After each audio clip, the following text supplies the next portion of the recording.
Hello, everyone. For this module, I'd like to discuss redistribution and income inequality, and in particular, how uh, these topics relate to public financial management.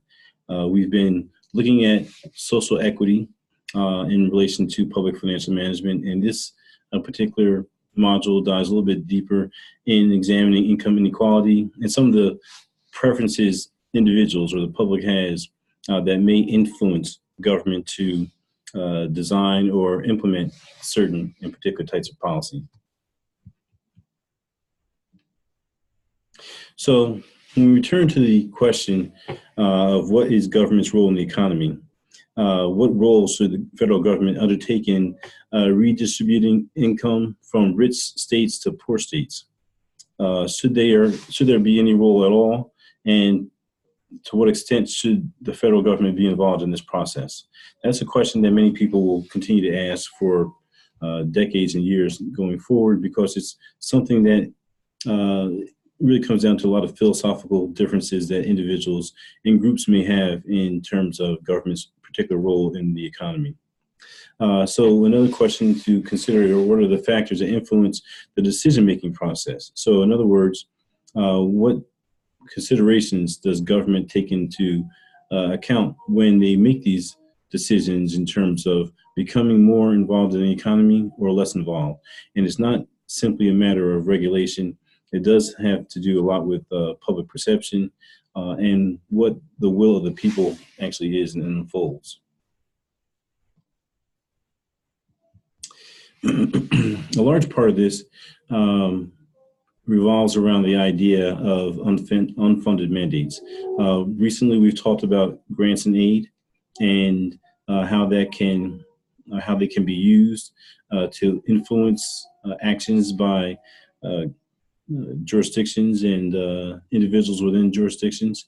But unfunded mandates really refer to some type of policy or legislation that requires another level of government to perform a task that the higher level of government really wants them to do.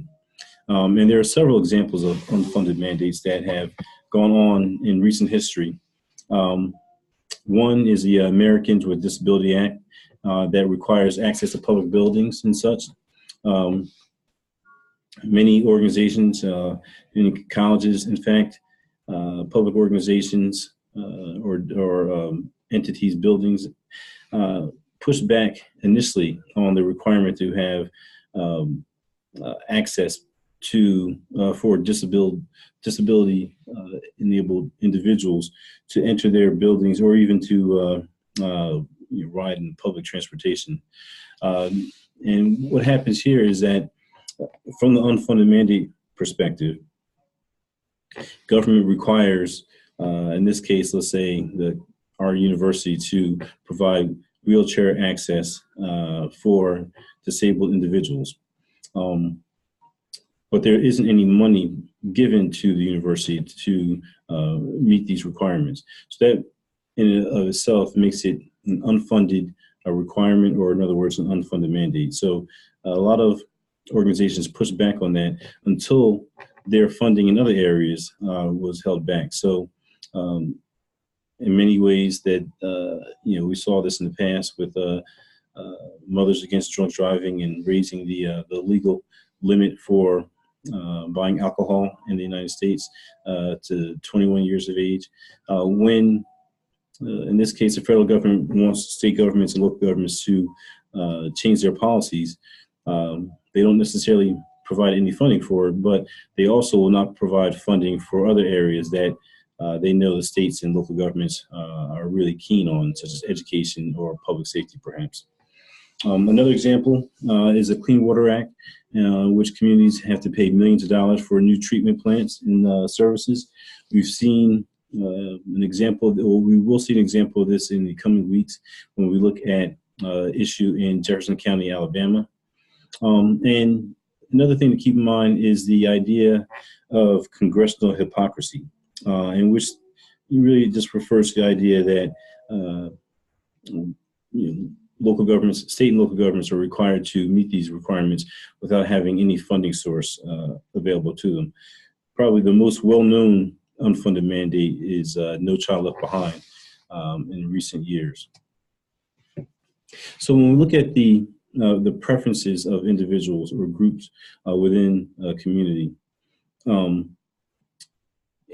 these preferences lead to fiscal policy changes, fiscal policy differences.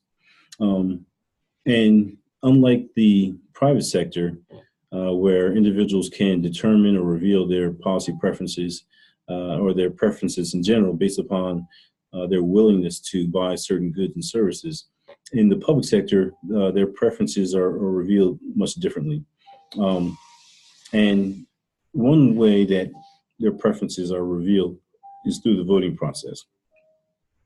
And Charles Thibault created a hypothesis, better known as the Thibault hypothesis, that refers to the idea that individuals vote with their feet.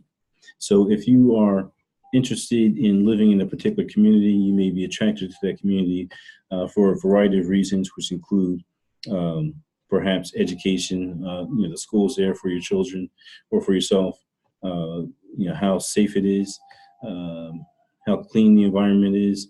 It could be something that it's more convenient for you to live there because it's closer to your job. So there are a variety of different factors that are involved with determining where individuals choose to live, where their preferences lie. And Thibault suggested that this can be determined simply by where individuals live and their choice of communities to where they live. Over the recent times, in the last 30 years or so, we've seen the significant increase in master plan communities and community development in general. And this has occurred as a result of the idea that people are more likely to move somewhere where it's nicer, maybe where the weather's nicer, and that has a lot of different amenities that could attract families, perhaps. The other thing with the Thibault hypothesis is that it is easier to move within a jurisdiction. It's easier to move from one local jurisdiction to the other that's close by, as opposed to moving from one county to another. So, for example, it may be easier for an individual or a family to move from San Bernardino to Riverside, as opposed to moving from San Bernardino County to San Diego County, for example. And even if we take it a little bit further, it's easier to move from county to county as opposed to from state to state. So the Thibault hypothesis works in general, but it mainly refers to the idea of the preferences within a smaller or localized area, localized geographic area.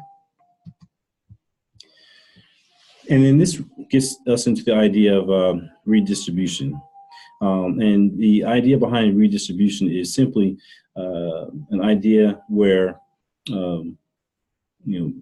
individuals or advocates aim to reduce inequalities in the redistribution or distribution of wealth.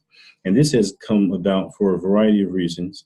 And we will see, I'll show you some examples of why this may occur.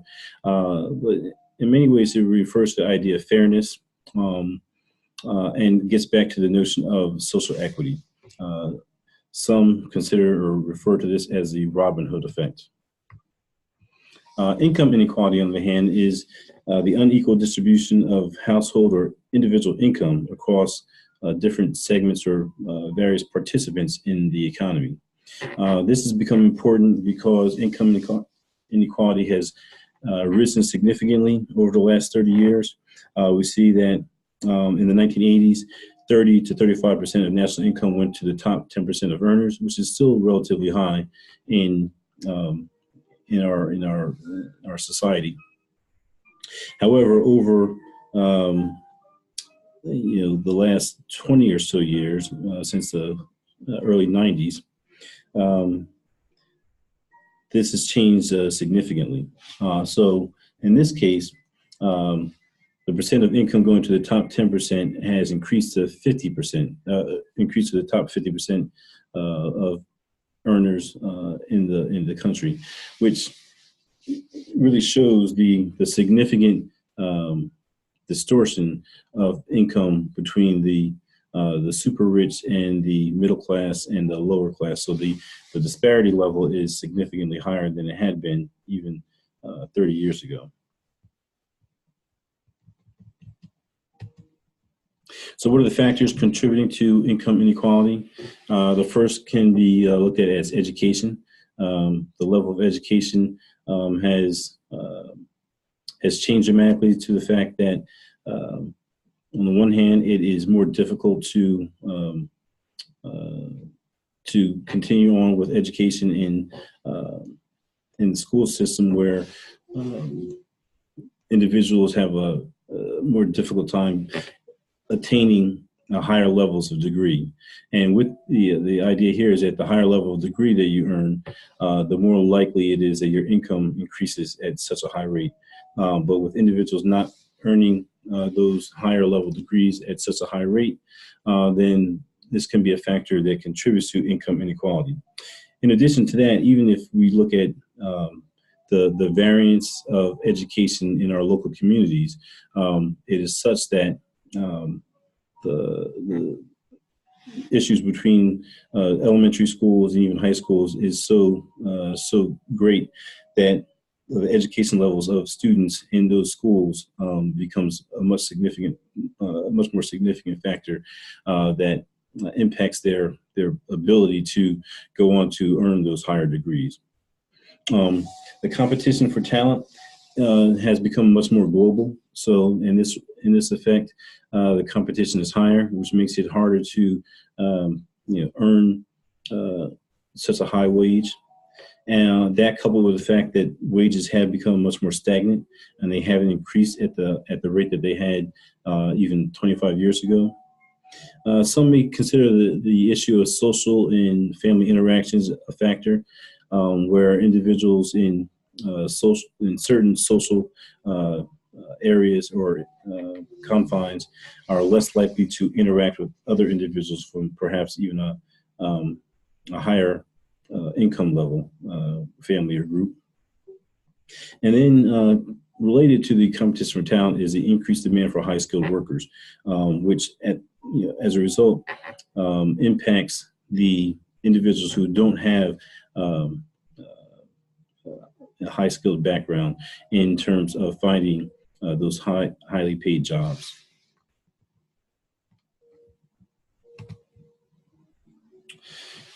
So one of the questions, or this question I'd like you to consider this week, and it looks at local and national intervention into the economy.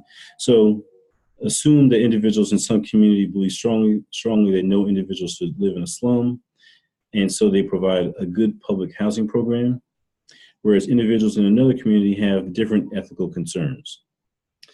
The question then is there any reason why individuals in the first community should attempt to impose their ethical beliefs on the second community by attempting to make minimal housing standards a national rather than a local issue? So I'd like you to consider that and think about that. We will continue this conversation when we have our next Zoom session, but just think about that and what your thoughts on whether or not there is a reason why the national government in this case should really intervene in this issue. All right, we'll talk to you soon and have a good afternoon.